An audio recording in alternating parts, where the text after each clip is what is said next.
Bem-vindos ao canal Casca de Nós. Eu sou o Fred e gosto tanto de quadrinhos que resolvi criar este canal. Vamos fazer um jogo? Eu dou boas-vindas a uma certa pessoa e se ela tiver o mesmo nome que você se inscreve no canal, beleza? Bem-vindo, Rafael, e bem-vinda, Rafaela. Então, se você se chama Rafael ou se chama Rafaela, se inscreve aí no canal e bem-vindos à Casca de Nós.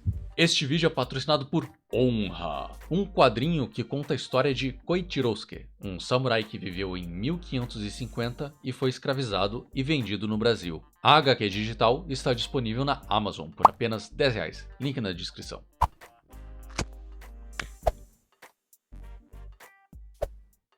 Dr. Stone, capítulo 230. Toda forma de vida deve perecer um dia. É com essa frase que começamos esse capítulo, e que começo forte. Aqui entendemos a filosofia por trás das medusas, das máquinas com inteligência artificial, e é uma questão extremamente interessante e antiga, quase primordial. Por que precisamos morrer? Seria a vida eterna uma bênção ou uma maldição? Essas questões trazidas aqui reformulam toda a obra de Dr. Stone. Eu teria que reler a obra para ver se havia alguma dica desse questionamento ou uma construção gradual dessa questão aí. Porque agora vemos a perspectiva das máquinas, todo o processo de criação das mensagens misteriosas enviadas pelas ondas de rádio lá. Agora entendemos por que eles começaram a enviar a ordem para petrificar a Terra depois de enviarem as mensagens por quê, repetidamente. E porque essas mensagens tinham a voz do Senku. Nós conseguimos finalmente entender porque o Wyman, como a gente conheceu o antagonista,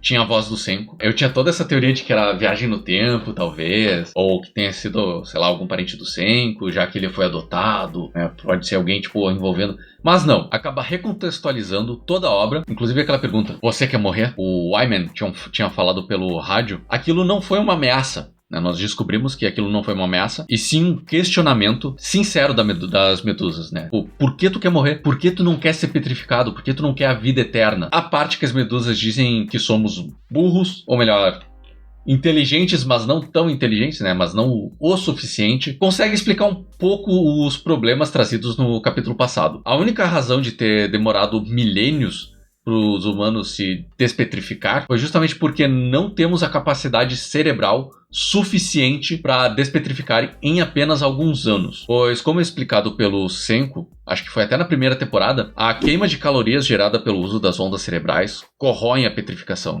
desgasta um pouco a petrificação. E por isso, ele e o Zeno foram os primeiros a serem despetrificados. Numa inteligência mais avançada, esse processo iria ser muito mais rápido. Provavelmente alguns anos. Então, eles chegam, petrificam a raça mais inteligente, todo o planeta, petrificam todo o planeta. E aí, os mais inteligentes acabam sendo despetrificados, veem as medusas e descobrem como elas funcionam e acabam fazendo elas evoluírem, vivendo em harmonia com esses seres mais inteligentes, onde esses seres inteligentes acabam sendo petrificados de novo, depois de consertarem as medusas. Não é como se essa lógica não tivesse seus problemas, mas agora eu consigo engolir muito melhor a suspensão da realidade, Eu consigo entrar melhor na história, mas admito que o capítulo passado me fez sair um pouco da história, e agora estamos de volta, ainda que um pouco mais cético, ainda com o pé atrás, mas ok, eu tô de volta na história. E então, nós temos a cena do Senku ignorando totalmente a moralidade e os questionamentos trazidos pela Medusa, e focando apenas na ciência, de como tudo funciona. Então, ela trouxe toda aquela questão do toda vida tem que morrer, por que isso tem que acontecer, por que a vida é tão cruel, por que as coisas não podem viver simplesmente para sempre. O Senku joga isso pela janela e fala, tá, mas como é que você tá flutuando? Como é que você petrifica as pessoas? Vamos fazer um intercâmbio aí intelectual, um intercâmbio de culturas. Afinal, esse é o primeiro contato de vida inteligente com tecnologia muito mais avançadas. E é claro que o nosso herói só quer aprender o máximo possível desses parasitas. Fiquei genuinamente preocupado com o que o Senku está planejando. O que ele quis dizer com emprestar os corpos da Medusa? E o que poderia soar tão louco? E mais importante, o que ele quer dizer com é melhor o universo estar preparado?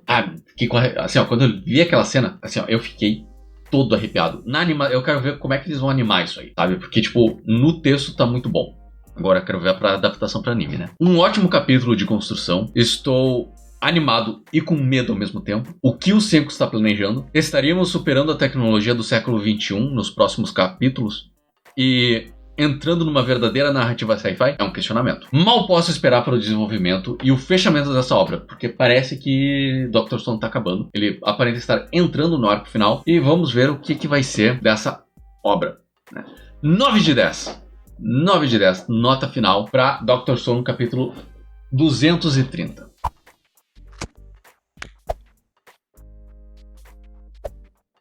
Boku no Hero, capítulo 344. Começamos o capítulo com um flashback explicando como o Almôndega não conseguiu detectar mentira na voz dos traidores. E sim, eu roubei o apelido do VideoQuest. É só bom demais para não ser roubado, né? Então, Almôndega. Eu tenho mais problemas com esse capítulo, quase que os mesmos problemas do capítulo passado, só que levemente melhor. Não sei se vocês entenderam. A solução foi fraca, fácil e totalmente de graça. O Shinzo evoluiu seu quirk e agora ele pode fazer seus escravos mentais falarem. E como eles não estão conscientes enquanto falam com o Final Boss, não tem como detectar a malícia na fala deles. É fraco. Sim, sabíamos que o Shinzo estava treinando com o Aizawa, mas não tínhamos o contexto desse treino. E ele desenvolveu o quirk especificamente para conseguir controlar o que os outros vão falar. É no mínimo uma coincidência fortuita. Não estou dizendo que não faz sentido ele desenvolver o quirk dele. Estou dizendo sim que a forma como o autor apresentou não foi muito bem desenvolvido. Como assim, Fred? Vamos pegar One Piece como exemplo. Adoro One Piece, você sabe que eu adoro One Piece. Ele teve um momento muito parecido com esse em Enies Lobby. O Luffy disse que quer testar algo e capítulos depois ele vem com o Gear Second e o Gear Third. O problema dessa parte aí de One Piece é o completo oposto do Boku no Hero. Nós sabíamos que ele estava desenvolvendo o quirk dele, mas nós só vimos ele desenvolvendo novas tecnologias em volta do quirk. Nós só vimos ele treinando técnicas de captura, nós não vimos ele especificamente treinando o quirk. Nenhuma menção de, eu estou diferente, eu não sou mais a mesma pessoa de antes. Nem isso, sabe? Se tivesse essa cena, eu acho que ficaria melhor essa solução, mas mesmo assim seria muito fácil, muito de graça. Eu já vou explicar o porquê desse aprofundamento, dessa incomodação, dessa minha pulga atrás da orelha. Já em One Piece, ele diz ter desenvolvido algo, mas nada indicava que ele treinou ou adquiriu uma nova técnica. Apenas que o Luffy queria testar algo. O ideal para One Piece teria sido ele ter desenvolvido, estou treinando com meu poder, a mesma coisa que o Shinzo, Estou treinando com meu poder. Só que nós não temos nenhum desenvolvimento nesse sentido. O ideal seria uma conversa entre o Shinzo e outro personagem dizendo ele ou o poder dele não é mais o mesmo, ou que ele estaria trabalhando para expandir o quirk dele. Então, expandir já é uma palavra muito ambígua, porque ele pode dizer, expandir no sentido de alcance do quirk dele, de poder controlar duas pessoas, ou de profundidade, de poder controlar mais a fundo da pessoa, o inconsciente talvez da pessoa, ou, como é o caso, conseguir controlar o que ele fala. Seria muito mais específico e ainda teria o espaço para surpresa, deixando essa cena muito melhor trabalhada. Dessa forma, nós teríamos uma indicação de que ele poderia resolver essa situação, porque já fomos preparados para esse desenvolvimento. Mas ele simplesmente surge com a solução para todos os problemas. Ele simplesmente surge com a solução para todos os problemas. Ele aparece ali nós temos esse problema, como é que nós vamos circundar isso aqui? Oi, eu tô aqui, ó a solução aqui, ó. Foi barato, foi extremamente barato. Eu até tô um pouco irritado com essa solução, porque já vou explicar aqui mais alguns parágrafos para baixo. Esse poder foi introduzido especificamente para resolver essa solução específica. Da mesma forma como no capítulo passado, o Almôndega desenvolveu um quirk especificamente para criar esse problema, e aí o autor, sem ter muito que trabalhar, botou uma solução ali quase que de imediato. Pensa bem, remova a habilidade de detectar mentiras e a evolução do poder do Shinzo. Não muda absolutamente nada narrativamente.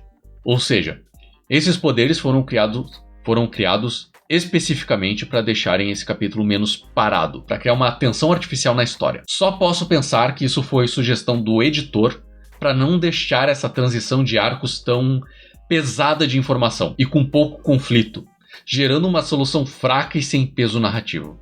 Então nós temos esse conflito de temos um problema, como nós vamos solucionar, apenas para deixar um pouco mais interessante. Eu achei fraco, achei barato. Não precisava. O que é uma pena, pois todo o conflito do Aoyama nos últimos capítulos e o pouco de aprofundamento que tivemos do Monoma neste capítulo foram bem divertidos e ricos em conteúdo. Além de servirem para a narrativa e estarem ligados com a moral da história.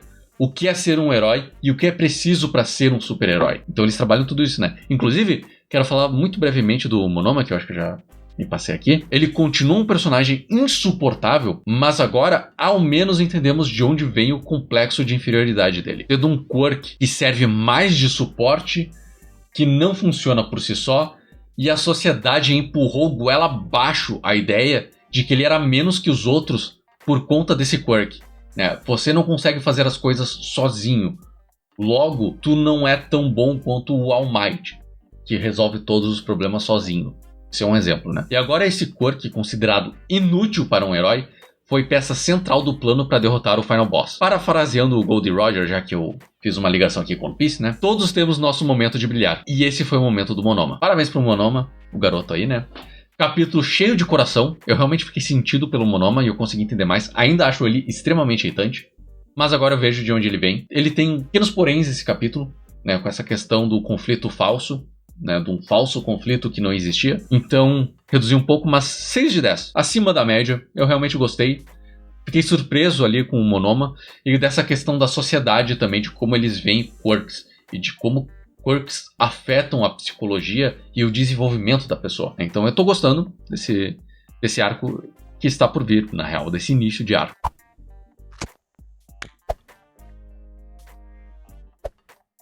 Jujutsu Kaisen 175. Ó, meu Deus. Foi um ótimo capítulo, mas que nojo, hein? Não me entendam mal. A luta foi ótima, mas vocês têm que admitir que foi um pouco nojento. Pra vocês que estão aqui pra receber os spoilers, primeiramente, de nada. You're welcome. E segundo, vou contextualizar um pouco aqui pra vocês, né, o que tá acontecendo em Jujutsu Kaisen, né? Yuta, o segundo protagonista do Jujutsu, o cara que vai aparecer no filme que vai sair agora, né, está lutando contra uma barata. Pra ser mais exato, é um espírito de uma barata com poderes sobrenaturais. Enquanto ele está lutando contra Enquanto ele está lutando contra o pet do Fred Krueger, outros 2 feiticeiros extremamente poderosos estão observando de longe para entender o quão forte o Yuta é. Isso também serve para mostrar a força desse personagem para aqueles que não leram o One Shot.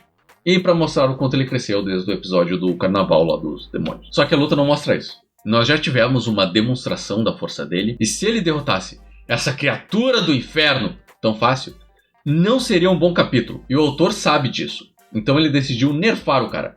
Ele não pode usar a técnica de reversão de maldição. Pra quem não lembra, né, ou pra quem não sabe, é aquela técnica que o Sukuna usou pra crescer o coração do Yuji de volta e pra crescer. Basicamente, o que essa técnica faz é tornar a energia negativa em positiva. Então ela reverte a maldição. É isso, é uma técnica bem avançada. E ele não pode usar a Arika também, pra não entregar muito pros outros 2 feiticeiros o que ele faz, né, qual é a dele. Aí nós temos um combate com uma coreografia maravilhosa. É lindo, é dinâmica, utiliza o ambiente que eles lutam de uma forma muito boa. Parece que o autor tem se inspirado no anime para planejar essas lutas. Um dos pontos fortes do Akutami, o autor, é a energia de movimento dos personagens e na forma como ele monta os quadros na página, ou seja, o layout das páginas dele. O cara tem um layout assim, ó, lembra muito Dragon Ball, sabe? A energia da coisa. Pra derrotar esse pesadelo encarnado, o Yuta teve que embutir o bicho com aquela técnica de reversão de maldição com um beijinho muito meigo. Já que ele caiu na armadilha do oponente, não tinha muito o que fazer. Que nojo, hein? Que nojo. Ai, que nojo. Terminamos o capítulo com um dos inimigos que observava a luta, cochichando na orelha do Yuta. Então, tu sabe usar a técnica de reversão de maldição, hein? E o espaço se quebra.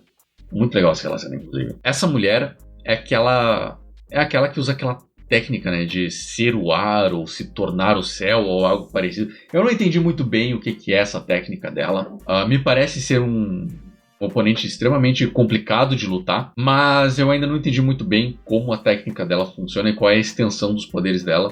Então não tem muito o que esperar, apenas acho que ela deve ser forte. O Yuta, eu não acho que ele está encrencado, porque o nível dele é bem próximo do Gojo.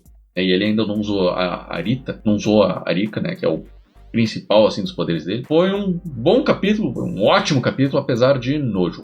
7 de 10. Não teve muito de narrativa, teve umas lutinhas legal.